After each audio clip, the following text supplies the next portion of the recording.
আমার স্ত্রীকে আমি ভালোবেসেই বিয়ে করেছিলাম, কিন্তু যখন পরিপাটি প্রেমিকটা অগোছালো স্ত্রী হয়ে গেল, তখন কেন জানি আমার ওকে ভালো লাগতো না। মেয়েটা অল্পতেই খুশি হয়ে যেত। আমার মনে আছে যখন ওর সাথে আমার বিয়ে হয়, তখন আমার মাস শেষে বেতন ছিল 15,000 টাকা। এই টাকায় ও কতটা হ্যাপি ছিল তা আমি কাউকে বোঝাতে পারবো না। আমি থেকে শুরু করে আমার পরিবারের প্রতিটা মানুষের খেয়ালও রাখতো, আর দিন শেষে চাইতো একটু ভালোবাসা, যেটা আমি সময়ের সাথে সাথে দেওয়া কমিয়ে দিলাম। আস্তে আস্তে আমার পজিশন ভালো হতে শুরু করলো, আমার চিন্তাধারা হলো উন্নত, কিন্তু সংসারের চাপে পড়ে ও ঠিক আগের মতোই রয়ে গেল। আমার 15,000 টাকা বেতন 30,000-এ গিয়ে ঠেকলো। ঘর পরিবর্তন হলে আমি পরিবর্তন হলাম। শুধু পরিবর্তন হলো না কবিতা, হ্যাঁ, আমার স্ত্রী নিজেকে পরিবর্তন করলো না। টাকার নেশা আমাকে গ্রাস করে দিল আস্তে আস্তে। ভুলে গেলাম আমি আমার প্রিয় অতীতকে। সুখ পেয়ে ভুলে গেলাম দুঃখের দিনে পাশে থাকা মানুষগুলোকে। সারাদিন খাটাখাটনি করে খাওয়া টেবিলে যখন কবিতা অপেক্ষা করত, তখন আমি বলতাম যে যত সব আদিক্ষেতা।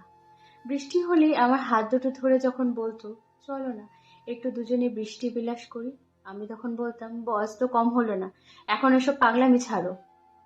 মাঝরাতে যখন পিরিয়ডের ব্যথায় কুঁকড়ে উঠত, আমি নাক সিটকে পাশের রুমে ঘুমাতে চলে যেতাম। দিনের পর দিন তার ভালোবাসা বেড়েছিল আমার প্রতি, আর আমার অবহেলা। একটা সময় পর আমার পরিবারও ওকে অবহেলা করতে শুরু করলো। যার হাতের রান্না সবাই তৃপ্তি নিয়ে খেত, এখন নাকি তার রান্না ভালোই হয় না। যে ওষুধ না দিলে আমার বাবার ওষুধ খাওয়ার কথা মনে থাকতো না, আজকাল নাকি সে ভুল ওষুধ দিয়ে আমার বাবাকে মেরে ফেলার প্ল্যান করছে। একটা সময় আমাদের বাড়িতে থাকার মতো কোনো সম্বল খুঁজে পেল না কবিতা, তাই সরাসরি বলেই দিলাম আমি তোমায় ডিভোর্স দিতে চাই। সে সেদিন খুব অবাক নয়নে চেয়েছিল, কোনো প্রতিবাদ করেনি। হয়তো সে বুঝতে পেরেছিল তার এই বাড়ির প্রয়োজন ফুরিয়েছে। তারপর সেই অনাকাঙ্ক্ষিত সময় এলো যখন কবিতা আর আমার ডিভোর্স হবে। সেদিনটা সবটা কি সুন্দর করে মেনে নিয়েছিল, কোনো প্রতিবাদ করেনি। এমনকি কাবিনের টাকাগুলোও নিল না। তুই যখন বলল সে কেন টাকা নেবে না, তখনও বলল যে মানুষটা আমার হয়নি তার টাকা দিয়ে আমি কি করব। ওর বাবা সেদিন আমার একটা কথা বলেছিল, আল্লাহ দিয়ে ধন দেখে মন, কায়রা নিতে কতক্ষণ। কথাটার মানে সেদিন না বুঝলো আজ ঠিক বুঝতে পারি। 3 মাসের মাথায় মিথ্যে অপবাদে আমার চাকরি চলে যায়। বড় বোনটাকে মাঝে মাঝেই তার শ্বশুর বাড়ির লোকেরা মেরে ধরে আমাদের বাড়িতে পাঠিয়ে দেয়। বাবা ভুল ওষুধের রিয়াকশনে আজ বিছানার সাথে মিশে আছে। মা প্রায় আজকাল তরকারিতে নুন হলুদ দিতে ভুলে যায়।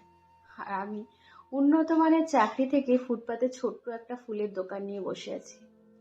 আজ ওই কথাটার মানে বুঝলাম, দিয়ে ধন দেখে মন, কায়রা নিতে কতক্ষণ। লুকিয়ে খোঁজ নিয়েছিলাম কবিতার, শুনেছি অন্য জায়গায় বিয়ে দিয়েছে তার বাবা। স্বামী একজন ডাক্তার, খুব সুখে আছে। খুব ভালো ভাগ্য নিয়ে সেই মানুষের যার সাথে কবিতার বিয়ে হয়েছে।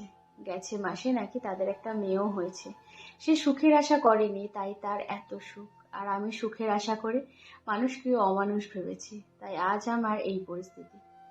তাই তো বলে শেষ হাসিটা তারাই হাসে যারা নিজেকে নয় অন্যকে ভালোবাসে।